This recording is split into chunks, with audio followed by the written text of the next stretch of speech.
Good morning, managements, analysts, bankers, investors at Distinguished Guests. On behalf of Thai Union Group, I would like to give you a warm welcome to our second analyst meeting of 2022 for the first quarter result announcement. Finally, we meet in person, and I hope you guys are all well. We will start our event with the usual performance announcement. The key speakers are our President and CEO, Mr. Thiraphong Chansiri. He will walk you through the key highlights and recent development, then followed by our Group CFO, Mr. Ludovic Garnier. He will walk you through the consolidated results, and then followed by our Investor Relations team, Ms. Nerolina Goldman. สวัสดีค่ะ She'll walk you through the business performance. This session will take approximately 50 minutes and followed by Q&A for 30 minutes. Today we have arranged a special session for you. We would have the knowledge sharing session on the good corporate governance at Thai Union. This session will be led by Mr. Rapipong, who is our Deputy General Manager for Legal and Compliance and Tax. That session will last approximately 30 minutes, including Q&A. After the knowledge sharing session, we will take a short break around 10 minutes, and then we will continue with TFM result announcement, followed by the Q&A. For those who are joining us online, for English interpretation, please mute original audio, and for when Ludo speaks, please unmute. Without further ado, I would like to welcome Mr. Thiraphong Chansiri to begin the result announcement. Hello to all the analysts. Today, we are going to report our results for the first quarter of 2022. This new year has come with many challenges, different challenges compared to the last year. And the theme is inflation all around the world. Whether it's with the oil prices that have affected our packaging and also the labor that we will be experiencing in the future. As for the results for the first quarter of 2022, the management team is very satisfied with the results, even though we faced so many challenges.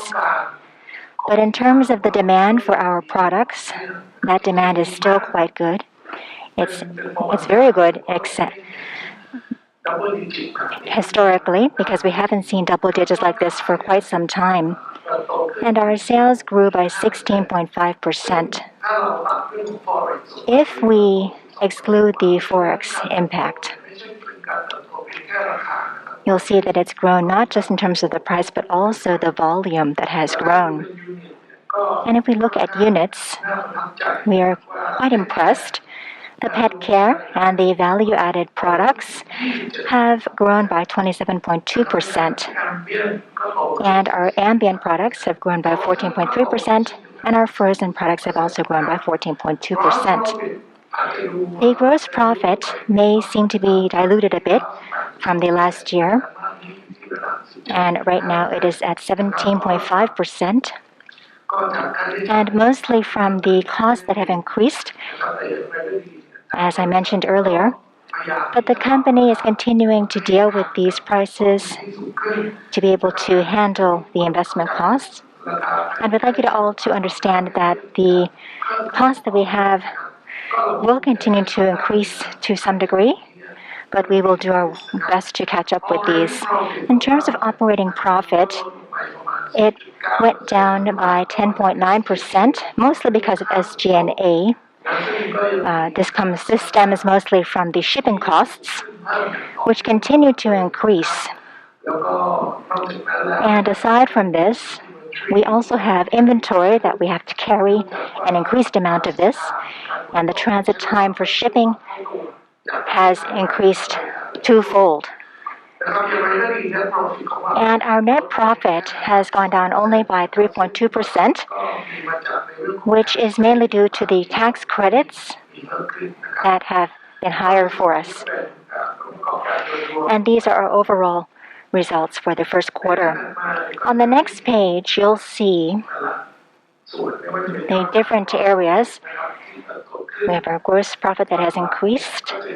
You'll see that the net debt to equity, even though it has increased a bit from 0.93 times to 1.01 times, it's mostly due to our net working capital that is still negative because of the inventory, high level inventory that we have, and also because of the account receivables. But there's no need to worry because we have been able to sell quite a lot in the first quarter, and that is the reason for this.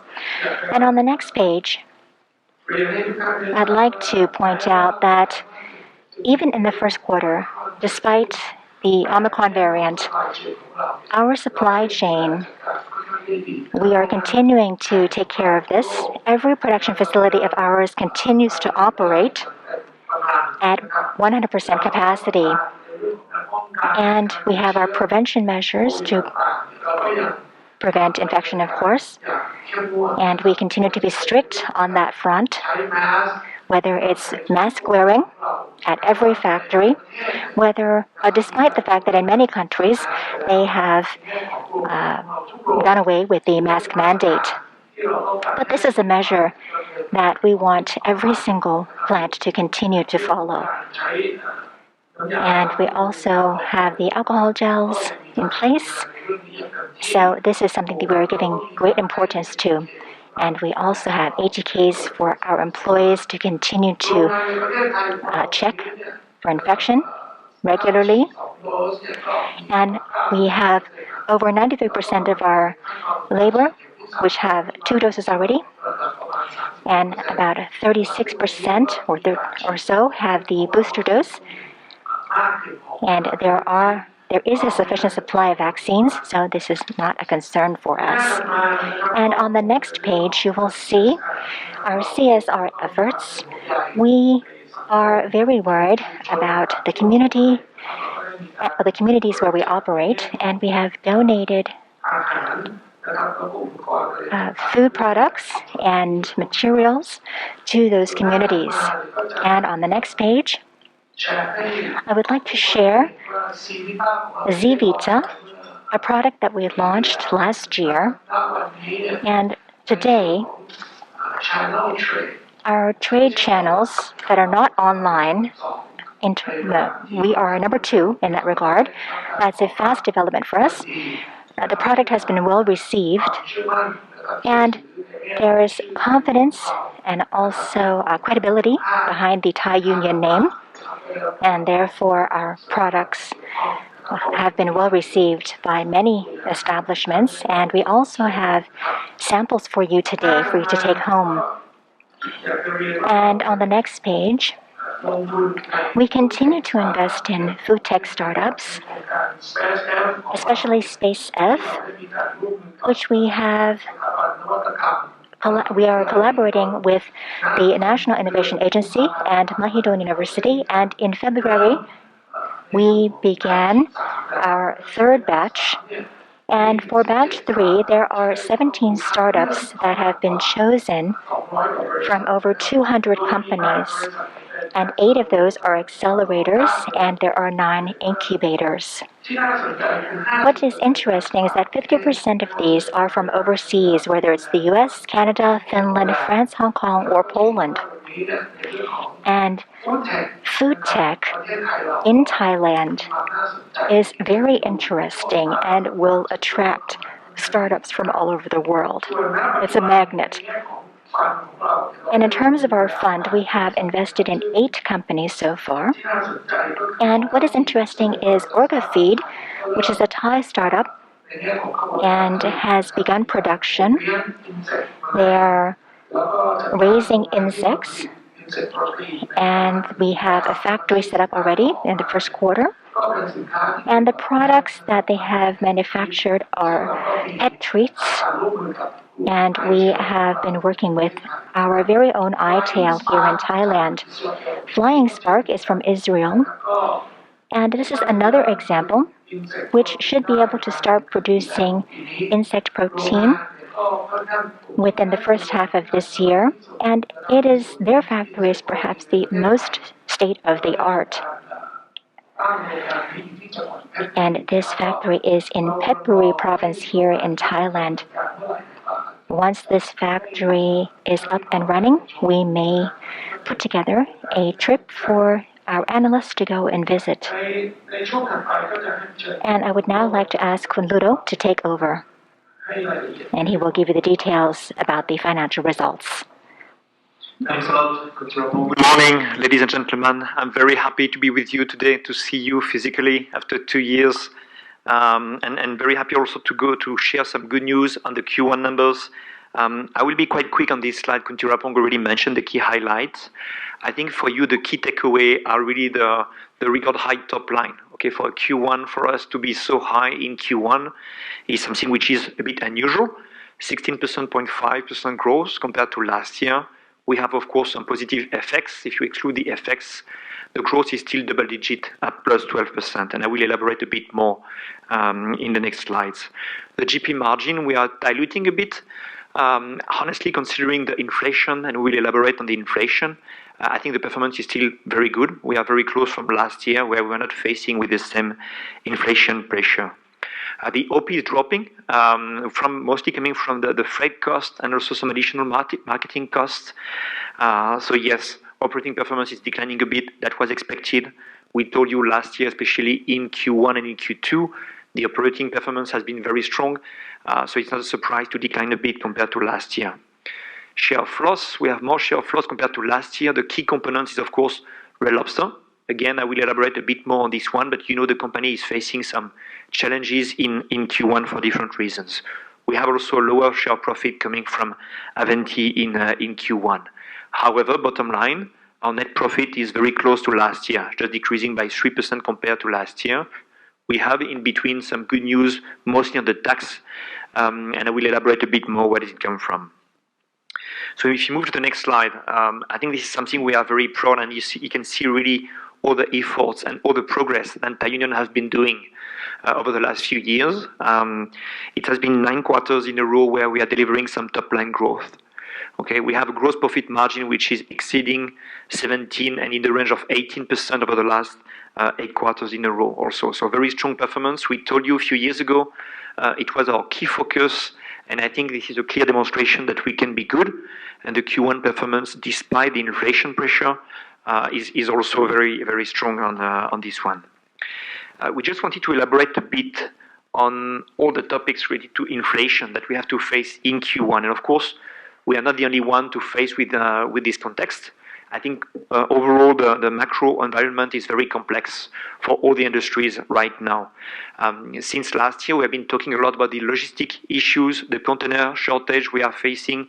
Of course, you know that we are an export company, so we are very exposed to that. The situation is not really improving. You can see from a cost point of view and also from a transit time, mostly from Thailand to the US, we don't see an improvement in Q1. We can see now in April a bit of improvement, okay, in terms of cost. It is very soft. We need to see the next months if it is confirmed. But we have again in Q1 compared to last year a price impact on the freight cost almost at 700 million baht, 710 million baht. And if you do remember, in Q1 2021, we told you we had already an impact of 200. So meaning in 2 years, we have a price impact coming from the freight cost almost at 900 million baht. So keep in mind, this is really impacting our numbers. The packaging and ingredients, we discussed about that also in our Q4 presentation. We told you we were expecting some very strong inflation coming from the packaging and the ingredients, and this is happening. Again, you can see some kind of softening over the past few months, but still very high compared to the full year 2021. I think what is new in Q1 is really the raw material situation, and I will elaborate in the next slide, and also the utilities. I think we were not expecting the war between Ukraine and Russia to happen, and you can see the pressure on all the utilities everywhere in the world have been growing up much higher compared to our initial expectation. Okay, so this is mostly from us in Thailand, some impact on the gasoline and also on the coal prices, which went up, as you can see here on this graph. Of course, we have different solutions on how to face with this inflationary context. The first one is we're not fully exposed. On some of these topics, we are partially hedged. Okay, so we are doing some hedging every year. It's not new, but we try to be very cautious. We know we can be exposed to this. We cannot take some hedging on everything. For instance, on the tuna price, we cannot get hedging. On the salmon price, for instance, we can. We have also some high inventories. We decided since last year to increase our inventories, both in terms of raw materials and in terms of finished goods. This is also one of the reasons why our net working capital is so high at the end of Q1. The price negotiation is something which is really key. Of course, we try to pass through the inflation increase to our customers. We cannot increase the prices to the same extent that the COGS are going up. So very likely we'll have to get back again to the retailers all along the year to get some new price increase. And we are not the only one to do that. I think I'm sure you have seen all the other food industries communicating, and you can see the inflation right now is very high everywhere. So here the price negotiation was very important. We always have a lot of discussion with our retailers, and I think we have been quite successful compared to expectation in Q1 on this side. The cost management is something which is key. It has been a few years already when we put a lot of focus on this one. We did show you some videos in Q4 regarding all the automations we have been doing in our frozen business. We want to push more. We have to move anyway in that way. We have to be very efficient in the factory. We have some good successes, especially in Thailand. The conversion costs per ton are going down. This is good. We have some challenges on some other factories. So we still have some room for improvement here. And lastly, I think we need to remain very agile. You can see the situation is highly volatile on the raw material price, on the packaging, on the ingredients. So we need to be very agile, and sometimes we need to change the way we are doing the businesses. So difficult macro environment overall, but we do believe we can face with this situation. Okay, we are used to face some inflation. It's not a new topic for us. We knew this one. What is a bit unique this year is to see all the raw materials, the packaging, the ingredients, and also the freight costs all coming up together. One good thing, we are not the only one being exposed. Of course, all the industries and all the corporates are facing with the same situation. We wanted to share with you a quick update, our usual update on the raw material prices. And you can see the tuna price increasing and exceeding 1,700 in Q1, increasing by 34% in Q1. The salmon price is also increasing a lot compared to last year at 78 NOK.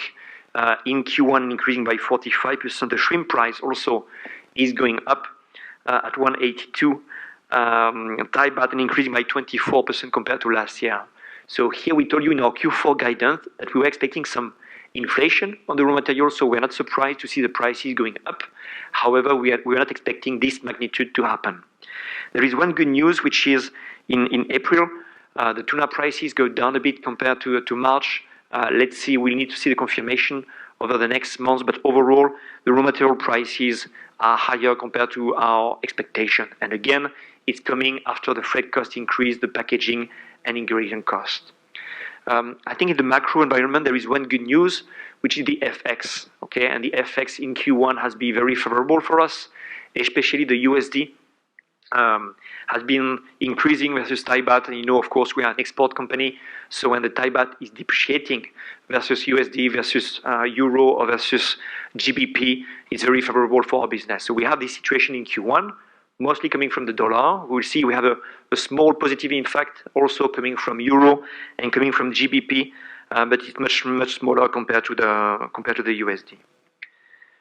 Now a quick focus on Red Lobster. And Red Lobster, we discussed yesterday, we shared with you, you can see the performance. Very clearly, they are facing some heavy challenges in Q1. Okay, we told you in Q4 already that they were facing with the Omicron variant in December, in January, in February. The impact from that is drop in the guest count. Okay, much less people going to the restaurants, being afraid of the COVID-19 again. They have been facing also with the inflation. And some of the key products sold by Red Lobster is, of course, lobster and shrimp and also shellfish. And the inflation on this product has been extremely high. So if you compare the performance of Red Lobster compared to some other restaurant industry in the US, they are more exposed in terms of inflation.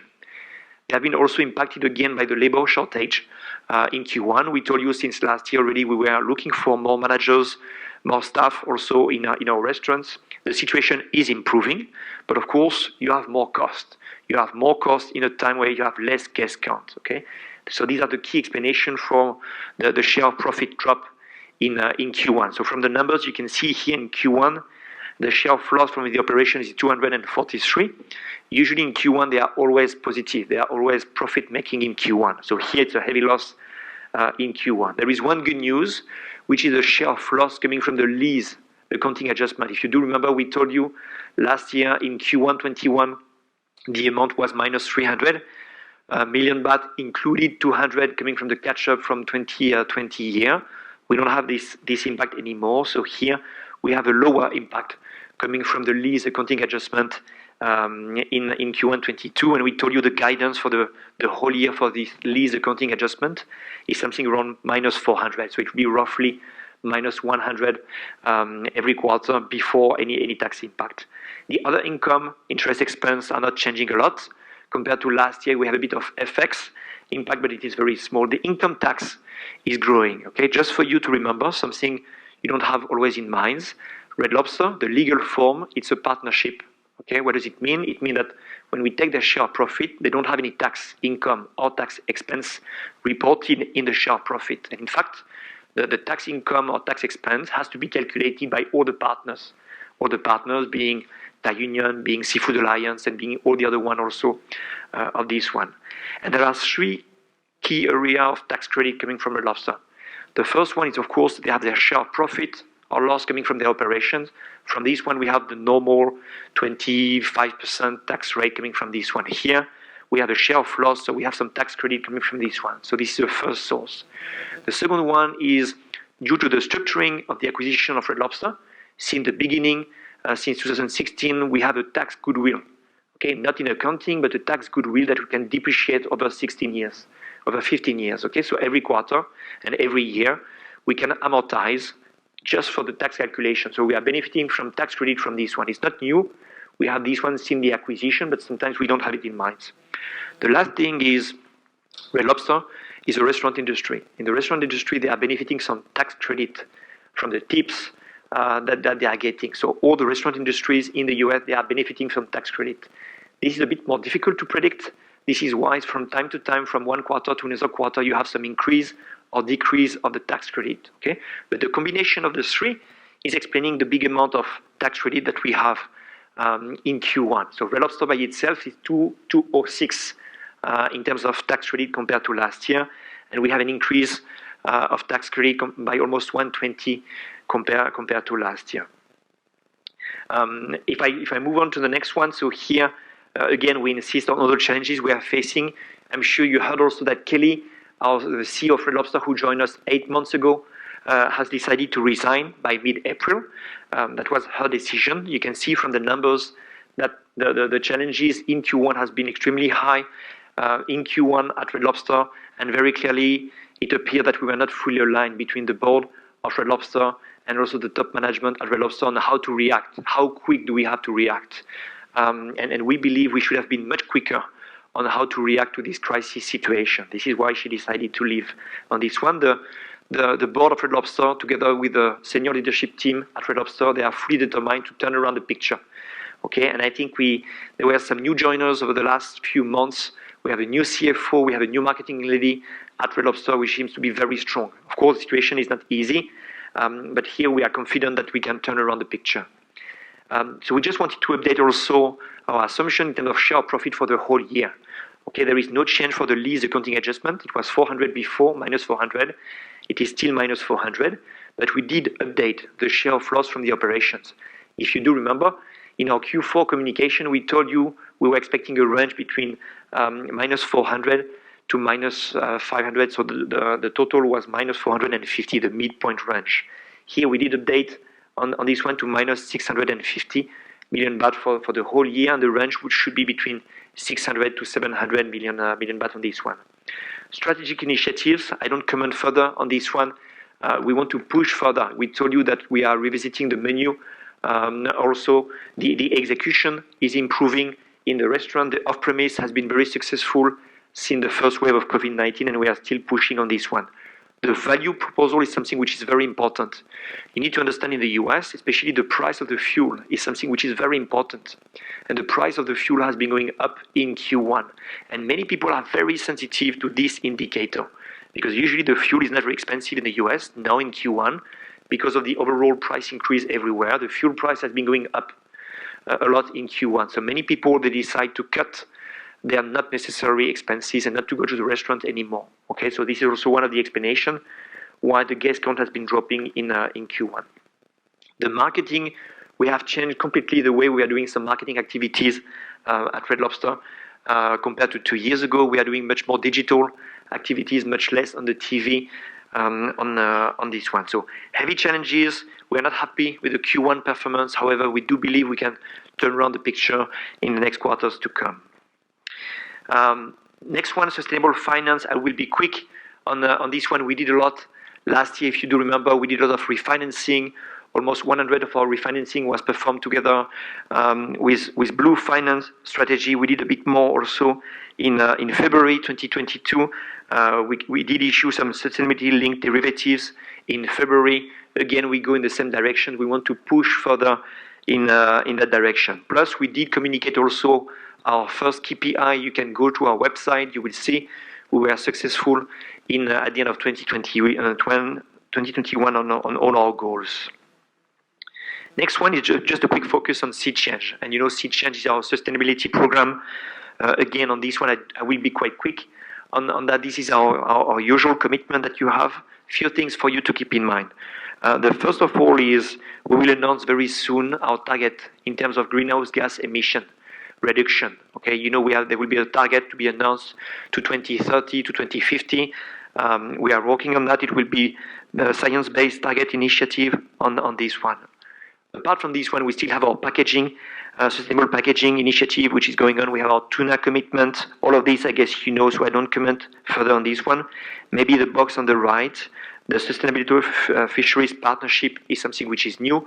We signed this one at the beginning of Q1. Here the idea is, again, to move to much more sustainable fishing, much more sustainable practices coming from the fishermen and to improve overall all our operations. So now if we deep dive a bit in our numbers. So here this is a quick focus on our sales. And you can see here our track record, Q1 2020. If you do remember, Q1 2020, it was the quarter with the first wave of COVID-19. So the sales were up and they were only at 31 billion baht. Q1 21 again, our sales were at 31 billion baht. You can see now in Q1 22, our top line exceeding 36 billion baht. This is really extraordinary performance. Okay, our record high performance for Q1, extremely unusual. And what I think is very interesting, of course, we have a bit of FX, but even if you exclude this one, the top line is still very high. And our three categories, and Lina will elaborate on this further, our three categories are growing in Q1, which is really good because you have seen in 2020 and 2021, our ambient and frozen business, they were kind of offsetting each other. So here the three categories are growing. Of course, we have a significant price effect in Q1, but the volume are positive in the three categories. Don't misunderstand, we have a lot of changes happening in every category. The frozen category, for instance, and Lina will elaborate on this one, we have a lot of changes with lobster declining and shrimps increasing. But overall, the top line performance is excellent, and the double-digit growth in Q1 for us is something which is very unusual, and we are very happy with this one. The gross profit is growing consistently by almost 15% compared to last year. Again, it's a record high gross profit in absolute amount compared to last year, 6.4 in a Q1. Of course, this is the impact of the price increase to absorb the freight cost inflation and also to absorb the raw material, the packaging, and the ingredients in inflation. In terms of gross profit margin, we are diluting a bit compared to last year, 17.5 compared to 17.7. But thanks to the top line growth, our GP in absolute amount is growing a lot, and I think this is really good. Again, we have some favorable impact coming from the translation, mostly coming from the USD. Now moving to the OP, you can clearly see here the impact of the freight cost increase. And here overall we have a decline of our OP by almost 11% compared to Q1 2021. However, at 1.7, almost 1.7 billion I think this is our third best ever performance in Q1 in terms of OP. Okay, we did really good last year. We were almost at 1.9. If you do remember, Q1 and Q2, the operating performance in 21 was really excellent. And there was another strong performance, I think it was 10 years ago, but over the last 10 years, this is the second highest performance at almost 1.7. Here again, we are impacted by the freight cost. I told you the price impact related to freight cost is almost 700 million baht. So we are facing huge impact coming from this cost. We also increase our marketing activities in Q1. You know, we have now the supplement business in Thailand, which is a new activity for us, and where we are spending a bit of money to support the launch of this new brand. And we did spend a bit more also in Europe and in the US in terms of marketing activities. These are the key reasons why our SG&A ratio has been increasing from the 11.7% last year to the 12.9. 12.9 for us is record high also for Q1, okay? So moving on to the net profit, I told you below the OP, we have many good news. We have first of all, some bad news on the FX gain. We have some FX loss in Q1, very small one, versus a 200 FX gain last year, so it's declining. However, this is almost offset by the other income increase. And the other income increase is mostly explained by two topics compared to last year. The first one is we signed a settlement with the MMO. MMO is the name of the UK duties. You know, we have been in litigation with them since 2013, so it's a very old litigation. They were suing us, and they were saying that we have been using some IUU fish coming from Ghana.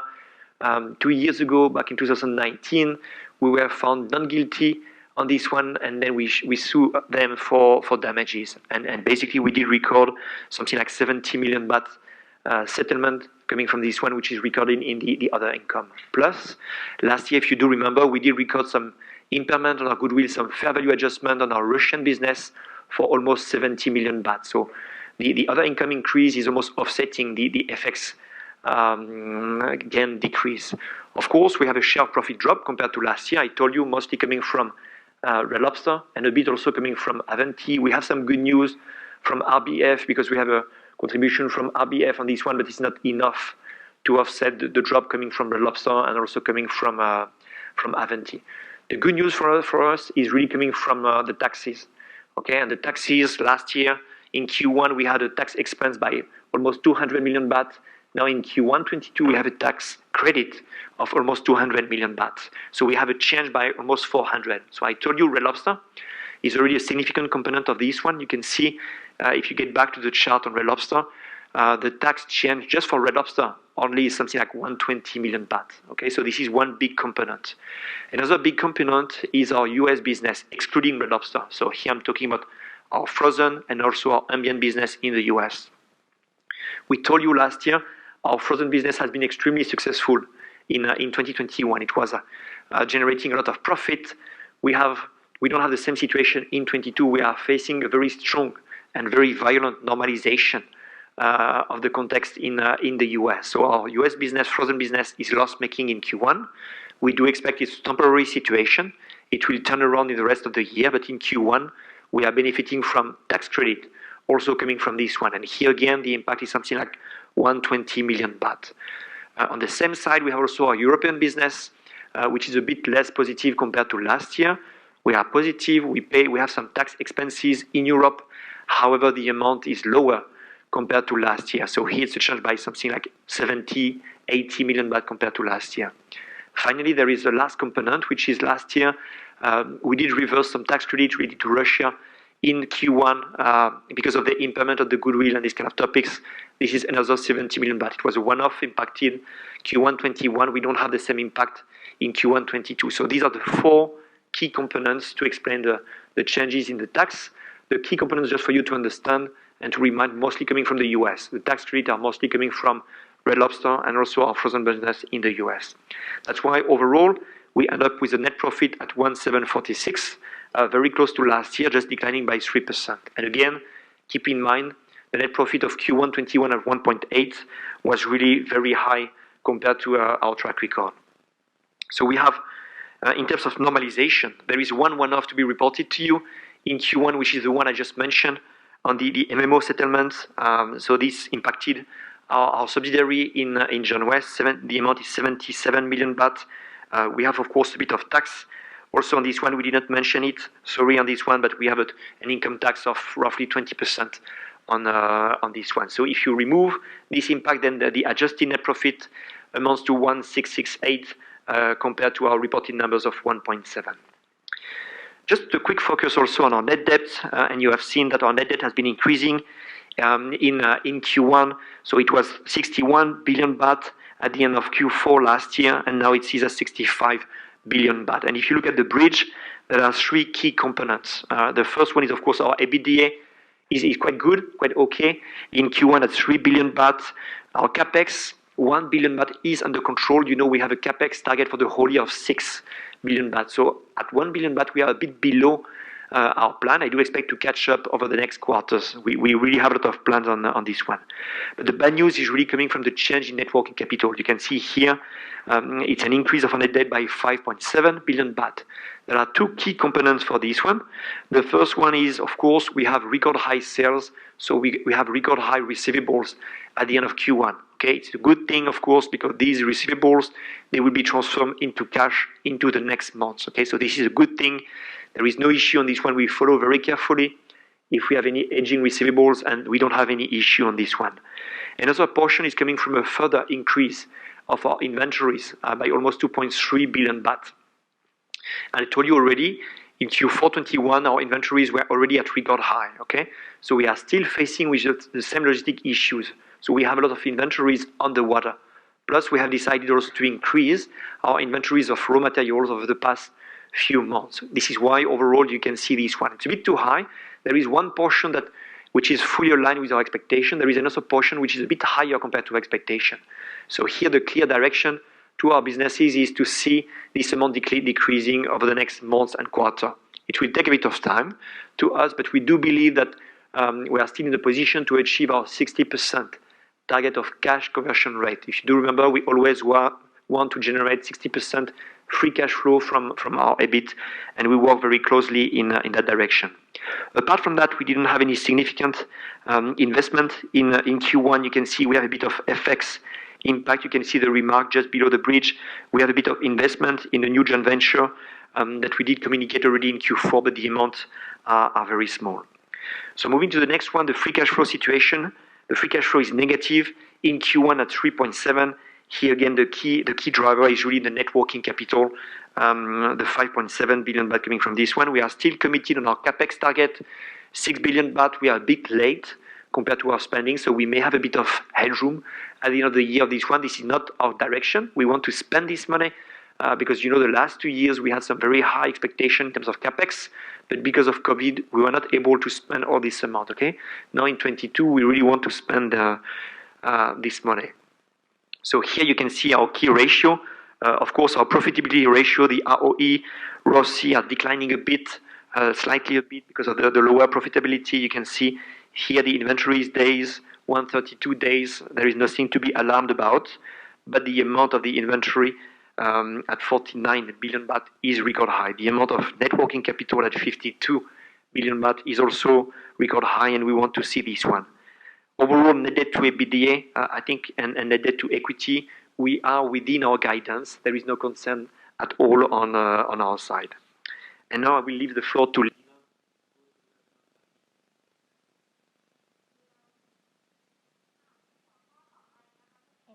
For the next topic, I will discuss the results of our core businesses. If we take a look at the sales that have continued to grow well in the past quarter, they come from our diversified portfolio.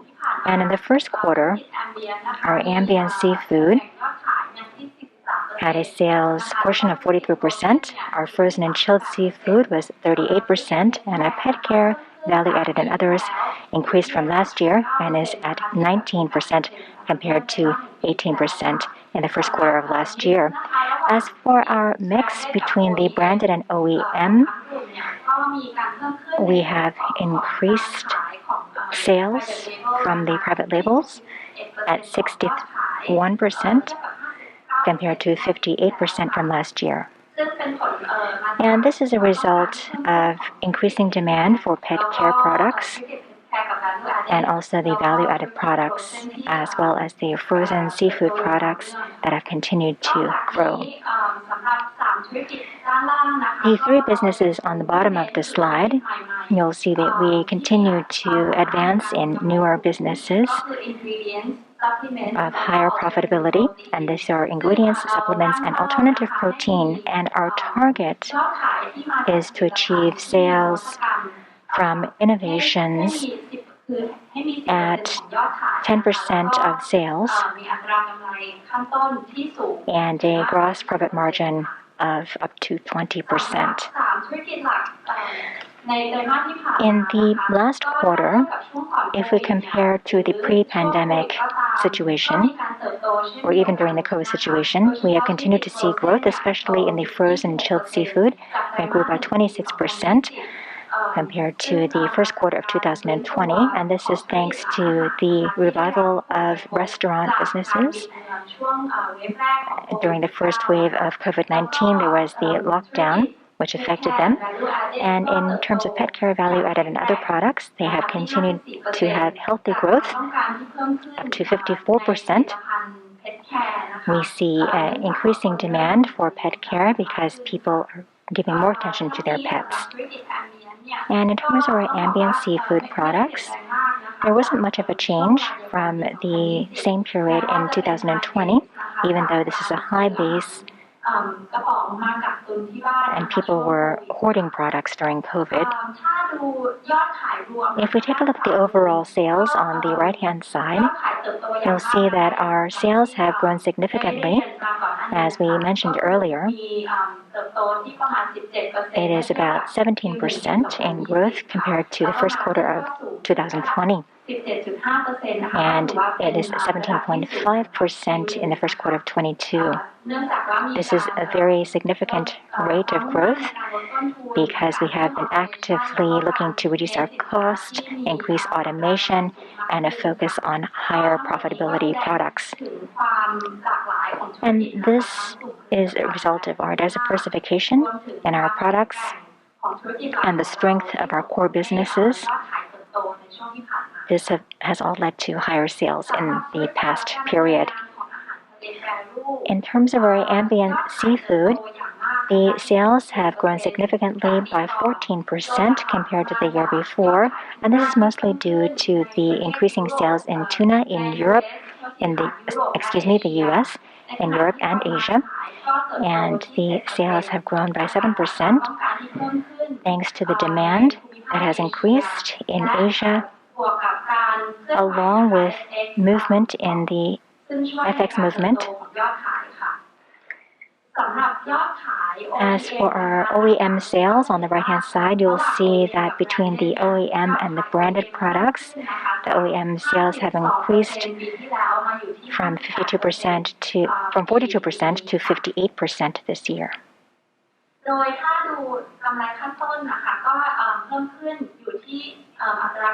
And the gross profit margin is at 21.7%, increasing from the year before at 20%. And this is due to the strategy of our company. As Ludo mentioned earlier, we adjusted the sales price for both OEM and branded to pass on the costs that were increasing, and also thanks to the increasing sales along with our product management to focus on higher profit margin products.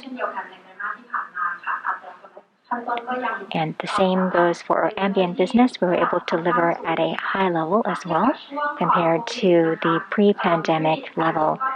The ambient business has grown in terms of both sales and profit, and there hasn't been much change from the first quarter of 2020 when we experienced COVID. In terms of our ambient strategy, we have a 3% increase in CAGR, despite the normalization from last year. After our high base, when people were hoarding products during COVID, and the gross margin was at 21 to 22%, which is quite high, thanks to our cost management and our focus on higher profit margin products. We have also launched new products that are value added. For example, we have in vitamin C, and we've increased vitamin C and omega-3 in our canned tuna under our healthy living portfolio in Europe. We also have new products under our Select brand, that is yellowfin tuna in olive oil. This is different from the regular tuna that we see in the market. This is a premium product, and again, we're using yellowfin tuna rather than skipjack tuna, and it is placed in olive oil. And we hope that you will all have the chance to try this new product.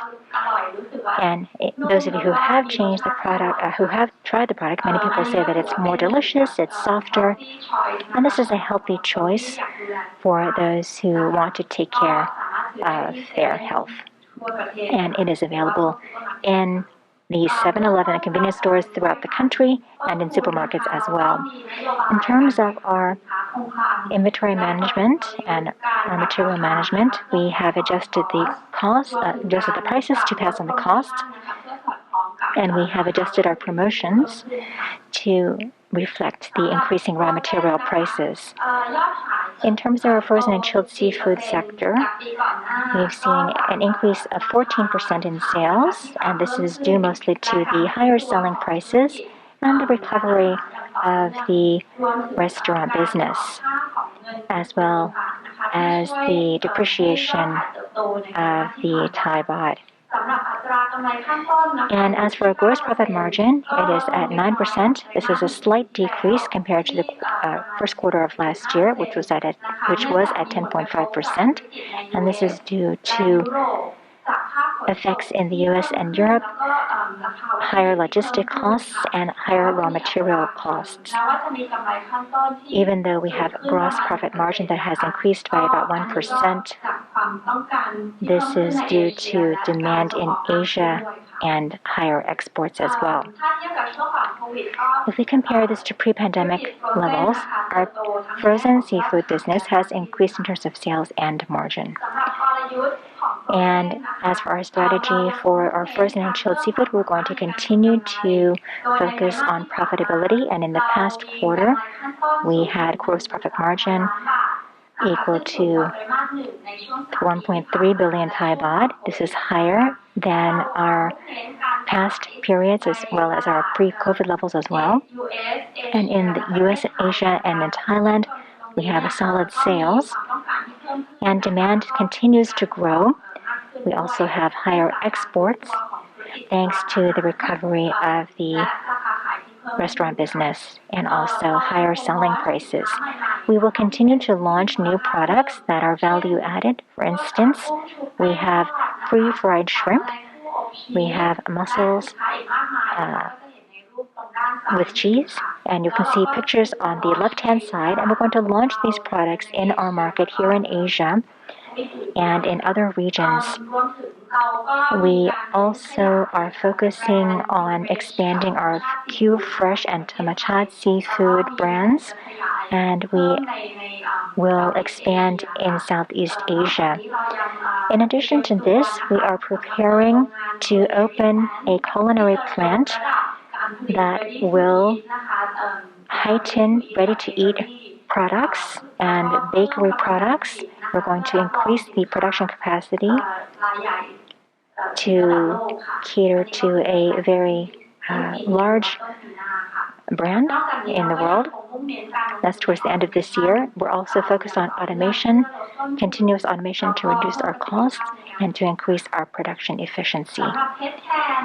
In terms of pet care and value added and others, this is one of our rising stars. And in the past quarter, our sales grew by 27.2% compared to the last year.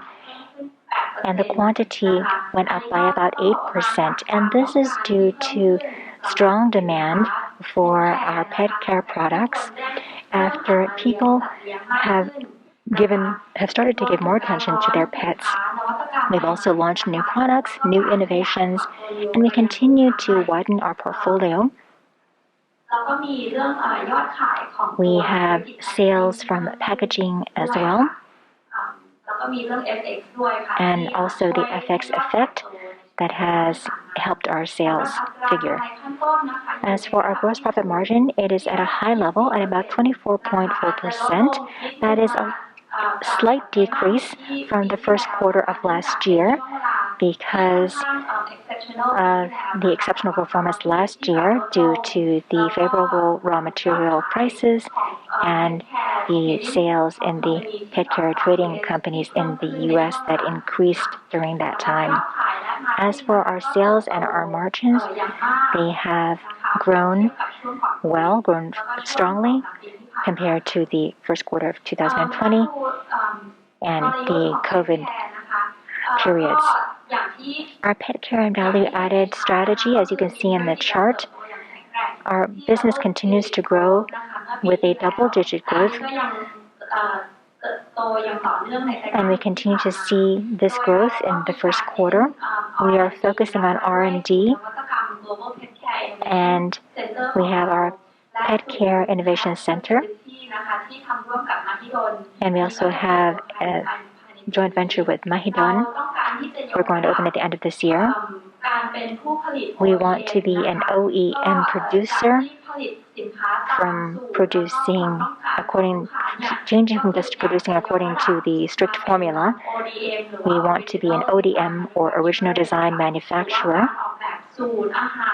which means that we will innovate the product itself and the packaging to be a leader globally. We are expanding our pet car business into the US and in Europe and China, and we are launching new products continuously. We're also expanding our packaging business as well. This is a reflection of our components for the revenue. You can see that we have growth in every segment, especially in terms of tuna. It grew by 15%. Shrimp and other frozen foods, pet care, value-added products. You can see that all of these have improved. The FX for the US, and we have the USD effect and the Euro effect that have also helped. And this slide, as Mr. Tirpong told you, our sales have reached a record high for the first quarter at 36 billion, and our margin is still high for the first quarter at 17.5%, and our gross profit is also quite strong at 6.4 billion. And now I would like to turn the stage back to Ludo to explain on our guidance for this year. Thank you. Thanks a lot, Lina. Yes, indeed, considering the Q1 performance, considering the challenges we are facing on inflation, and the opportunities we have also, we have decided to adjust a bit our guidance. So you can see on the sales, our initial guidance provided last quarter was for the full year to have a growth between 4 to 5%. The new adjusted one is we are targeting a growth between 7 to 8%. Okay, so of course, this is far away from the 16% we deliver in Q1. So we don't expect to deliver the same performance, the same growth in Q2, Q3, Q4. Okay, Q1 was record high. Yet for the full year, we do expect 7 to 8% growth overall, which is a very good news. Remember, 2021 for us was a record high year in terms of sales, and we expect to grow further compared to this one. There will be different components in this one. FX is one component of this one. In Q1, the FX impact is very large. We don't expect the same FX impact to happen in Q2, Q3, Q4. If you look at the dollar changes, the volume growth will be there. We told you in Q1 they are positive for the three categories, and this is our expectation for the whole year. The pricing effect lastly will be very important, of course, because we need to kind of pass through the inflation coming from the freight cost, the packaging, the ingredients to our customers. So overall, very happy with this performance. The gross profit margin, the initial guidance was between 18 to 18.5, so we adjust a bit down on this one to 17.5 to 18%.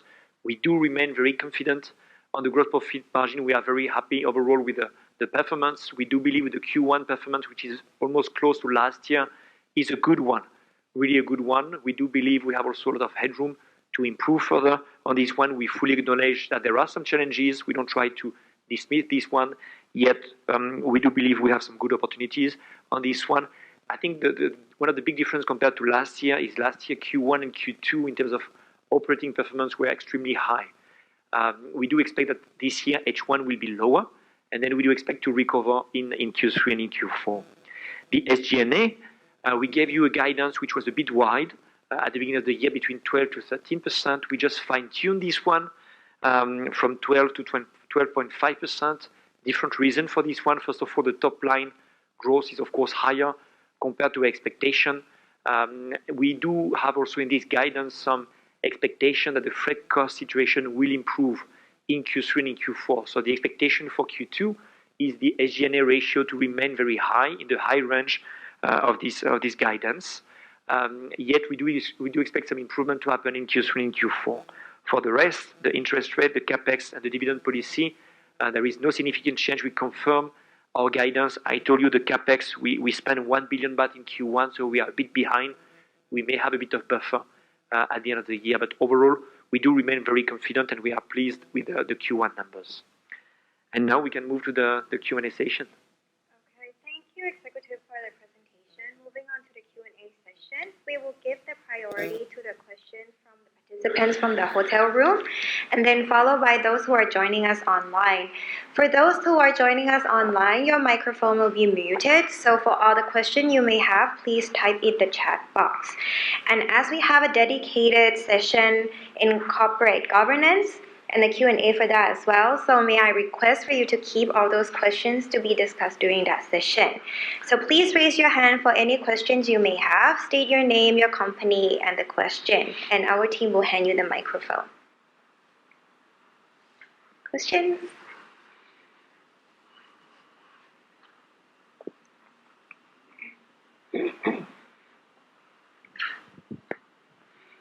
Hello, สวัสดีครับ I'm Adisak from Guangxi. I'd like to ask about your guidance.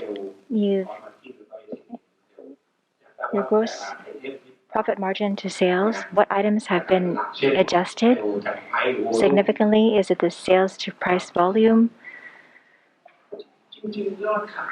The sales that have increased over the first quarter, we've also have been accompanied by increased volume as well.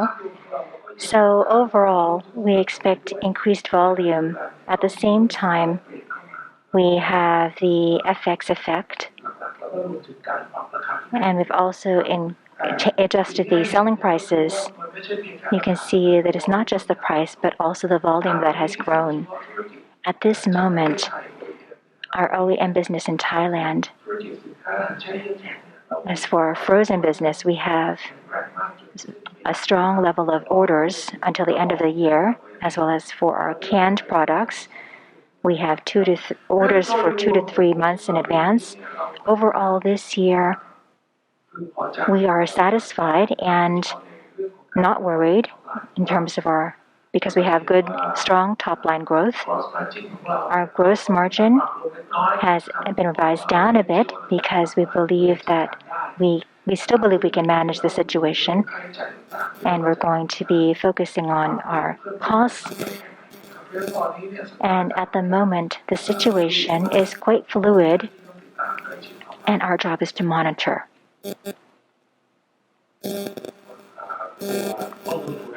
And the cost for tuna, you said it was manageable at 1,300 to 1,700. And the oil that you're using, the gasoline prices have increased for fisheries. So will this range change? I believe that the gasoline prices do have an effect because the investment cost for fishing, the main cost is the gasoline. And it all depends on the demand in the market. The raw material costs at 1,700. The highest was in the third month at about 1,900 US dollars, but in the fourth month we've seen it come down to about 1,800, and we see an improvement in the capture. So we expect a decrease in this area, and our procurement department is also working on these costs. This trend should weaken. At the same time, in terms of shrimp, even though the cost has increased, we, compared to other seafood businesses, our cost is low. Lobster is very expensive. In the restaurants in the US especially, they have stopped promoting lobster-based products. So if you don't consume lobster, of course people will turn to shrimp. And this will be a main choice in terms of seafood, so demand is still high for this.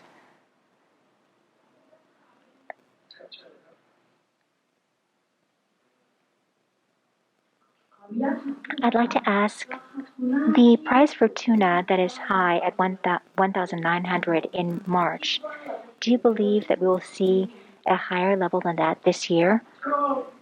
I think that at this moment we can see that the price is beginning to weaken, and the trend, when it went up to 1,900, we even thought it would go up to 2,000. But these things are things that have to be monitored weekly, and it seems to be getting better. More fish is entering the system, so the price is going down. So we don't expect it to go higher than 1,900. It already reached that level. And what do you expect the lowest level to be this year in US dollars? We don't expect to see less than 1,500 US dollars, and we will continue to monitor. But I think there will be a weakening of the cost, a lowering of the cost. There will be more room for the market to grow. And what about the inventory level that you have right now for tuna? How much do you have in terms of months? 2 months worth of tuna is what we have. That's the raw materials, right? Yes, it is. What about canned tuna? We have a small canned tuna inventory because we produce and we ship it out immediately. If it's for OEM, we have a high level of raw materials, but for branded products, we have more finished products because we don't need to store raw materials so much. And how the brand, we have to have 3 months worth because the transit time, especially for Europe, it has to be produced in Ghana, Seychelles, and Portugal, so they have a longer lead time than Thailand does. And the Q1 inventory level increased. If we look by business, are there any business that have a higher level of inventory? Yeah, I think in Q1 the key explanation is coming from our frozen business in the US, where the inventories have been growing. Again, we're impacted by the logistic costs and the challenging on the containers happening in this one. So overall, we have some ups and downs, but the key explanation from the inventory increase is coming from the frozen business in the US. Few explanations from this one. The container shortage, the logistic issues are still there. We're expecting to sell a bit more on this one, and you have a very violent market normalization in the US happening right now. Kuntirapong mentioned this one. You have some restaurants moving out some lobster, some chefs, and blah, blah, blah. So it's a bit slower compared to our expectation. But the team right now is working very hard on how to release all these inventories. I believe that in the next few quarters, the inventory level will decrease because right now is when we are focusing on lowering our inventories. And you increase the selling prices in the first quarter. Is this enough for the packaging costs and the gasoline prices, or do you think you will have to increase prices further in the next quarter? For our branded products, I think they've had their second round of increases in prices. So at this moment, we will continue to monitor the situation. And for OEM, we increase or decrease depending on transactions. We produce and we sell. That is the process. That's the cycle. So for OEM, there's no need to worry. I'm not sure about, has time shortened due to the negative factors? For instance, 3 months or 6 months changing prices for OEM. For OEM, we adjust the prices all the time. We sell in advance by 1 to 2 months. And for every transaction, every week, we adjust the prices. Every time we have new sales, we adjust the prices.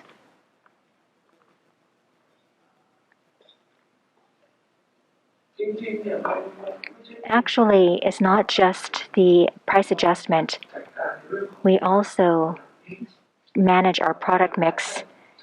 We have our value-added products and this is something that we have done quite well in the past few years. The higher margin for these products, these are not commodity products. Our product portfolio has improved over the past 3 years in every category.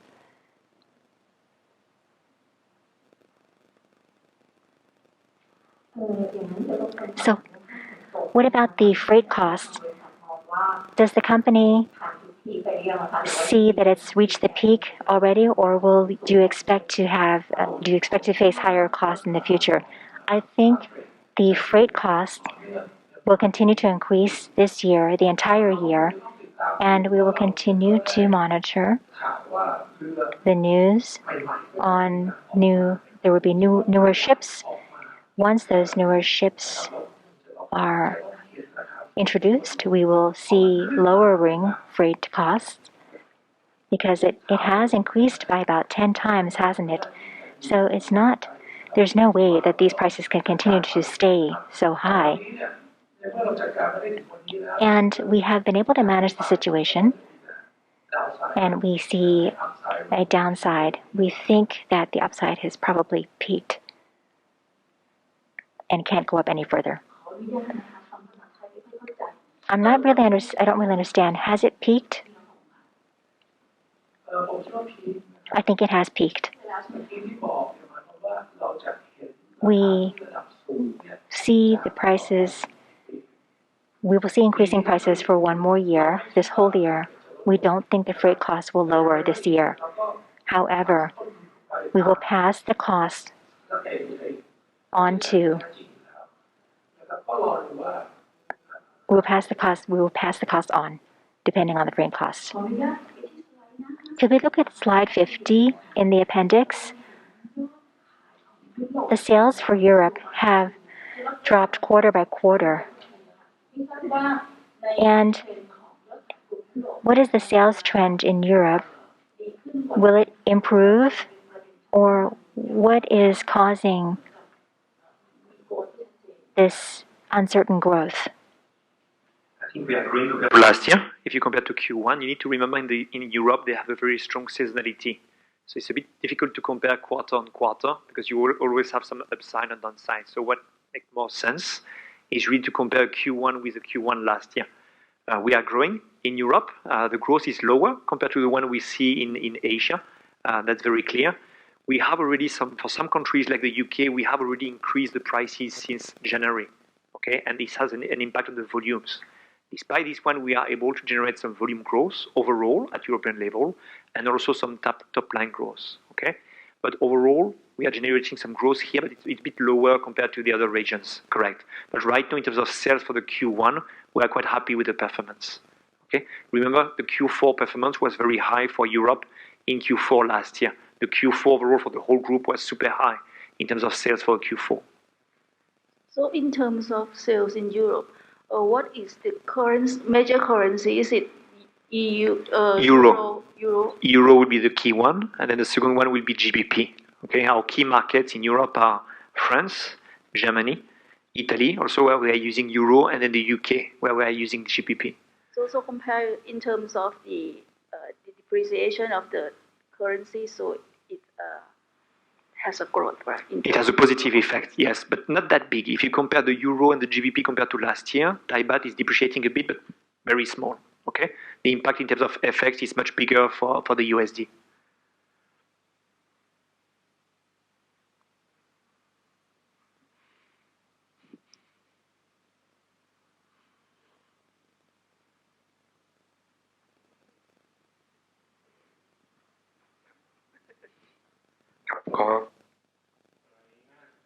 Could we look at page 18, slide 18, please?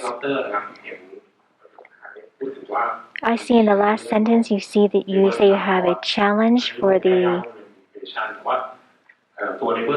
labor shortage. What is the trend in the US? And what plans do you have to deal with this?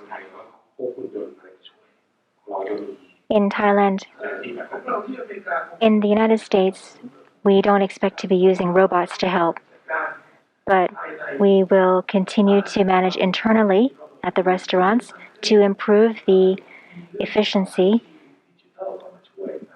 using, for instance, IT, but we don't expect to be using robots in the restaurant.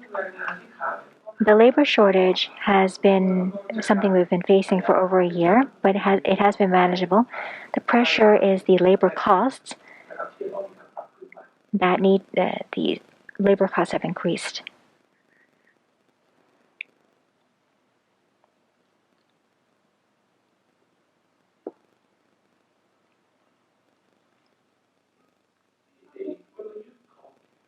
The strategy for Red Lobster today,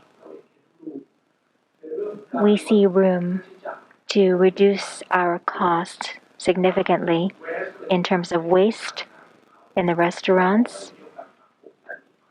This can be improved in the restaurants.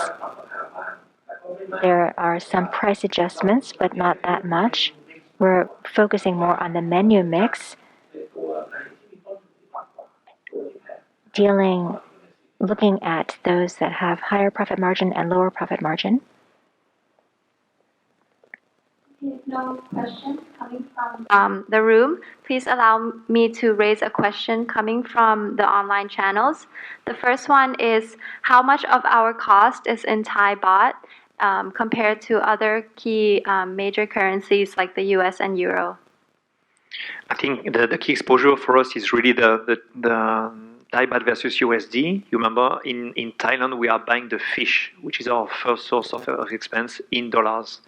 So the key exposure for us in Thailand is really the conversion cost. We pay our conversion cost in Thailand in Thai baht. This is for us the key exposure in Thai baht. In terms of purchases of raw materials, we have kind of natural exposure, natural coverage, because we are buying and we are also selling mostly in dollars. Okay, so the key exposure for us is really coming from the conversion cost, and the conversion cost over the last 2 years have been really under control in Thailand. Of course, we have some increase coming from the utilities, coming from the inflation of the salaries and this kind of stuff. But overall, the performance in Thailand has been really good in terms of FX and Thai baht management. ค่ะสำหรับคำถามที่สอง The second question is about the change in prices for branded, the higher prices that have increased by 5 to 7%. These will be realized in Q2. Will this have an effect on the sales volume, and will it offset? How much will it offset the costs? And as for the gross margin, will it be better than Q1? So here, I think we have different situations by country. I told you in Europe, for instance, I'm talking about branded first. Some of the price increase were already effective since January. I told you the case of the UK. This is kind of unique in Europe. For all the other countries, for France, for UK, the price increase will be effective indeed in Q2. For the OEM business situation is different. Kuntirapong mentioned this one. We always adjust the prices. So yes, in Q2 we do expect to have some impact coming from the price increase. There may be some impact on the volume. We have seen in the UK some negative volume impact coming from the price increase. However, we do believe we can manage on this one, and the outlook are good. We do expect to improve the performance in Q2 and in Q3, especially in Europe. Overall, at group level, in Q2, we'll have also to release some inventories with higher fish price. So there may be a bit of pressure overall at gross profit margin level. However, we do remain confident, and this is why for the full year guidance, we gave a guidance. We did adjust very closely from our initial guidance, and we just adjusted a bit down. ค่ะ As for the OEM, do we have any long-term contracts? And what is the proportion of sales? And in the current situation, with the increasing costs, what is the company doing to handle its costs? Yes, in our OEM business, we have a bit of long-term contracts. It's a minority, something around 20%. That we have with some very specific customers, mostly in the US. So we have some long-term agreement. Of course, we cannot adjust the prices on this one, so it's very beneficial when the prices are going down. It's going on the opposite side. We want to maintain this kind of long-term agreement because for us, it provided us some visibility. Okay. However, we have some way to work on this one through our efforts on the conversion cost and also on productivity in the within the factories. Again, it's a minority, it's a small portion, 20% of our OEM business. For our animal feed, we have value-added products that we've been launching, and these are products that have a good profit margin. The next question. How much of tax credit is from, how much tax credit does Red Lobster have left?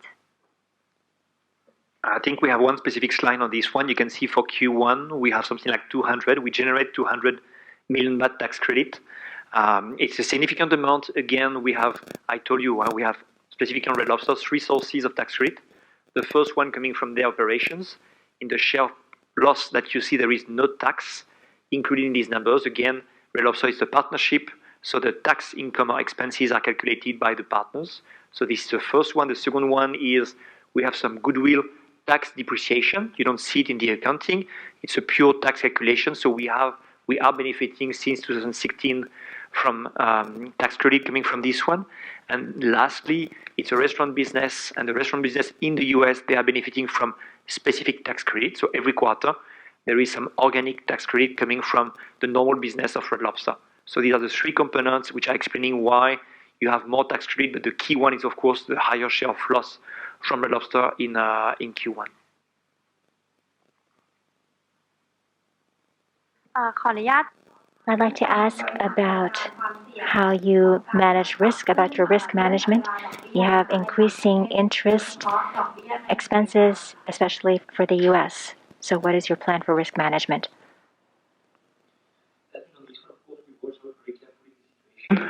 I think the fact that the interest rate overall are increasing is not a surprise for all of us. I think everyone was expecting from this one. I'm sure you have seen the interest rate increase happening in the US very recently. That was expected. Yeah, the prices may go up. We are doing some hedging also overall on our interest rate. We don't expect huge impact. The goal clearly for us on that one is to decrease our net working capital and to improve our net debt situation. This is the expectation that we have for the whole year. There may be in the short term some small increase of our interest rate, but this should be quite marginal. So we don't expect to have strong impact coming from this one. At this stage, we did not decide to cut any capex plan. We told you, no, we want to spend the capex amount this year, and we want really to execute our plan. So there is no concern on our side, but of course, we need to watch out for the situation. The inflation rate are very high. You can see that everywhere. The US, for the timing, they were the first one to move quite significantly on the interest rate. We need to watch out for the other countries, but no concern on our side on this one.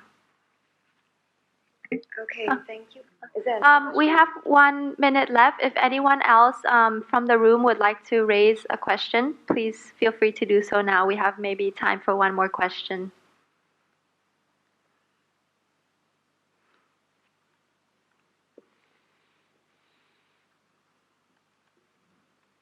โทษนะครับ I'd like to ask about the pet care that will be OEM. In terms of margin, I'm sorry, I can't hear him. OEM, we have contracts to manufacture, and this is it relies on the development of the pet care product formula along with our partners, and these are customized formulas. And this is why our customers continue to stay with us, because we have these special products that you can't find anywhere else. And in terms of pet care, we want to see growth, and we expect 12 to 15% per year. But in the first quarter, it has grown by over 20%. And the gross profit margin for our pet care sector, we're looking at mid-20s, about 24 or 25%, and this is our target moving forward for the next 3 to 5 years. And this is our strategy for pet care.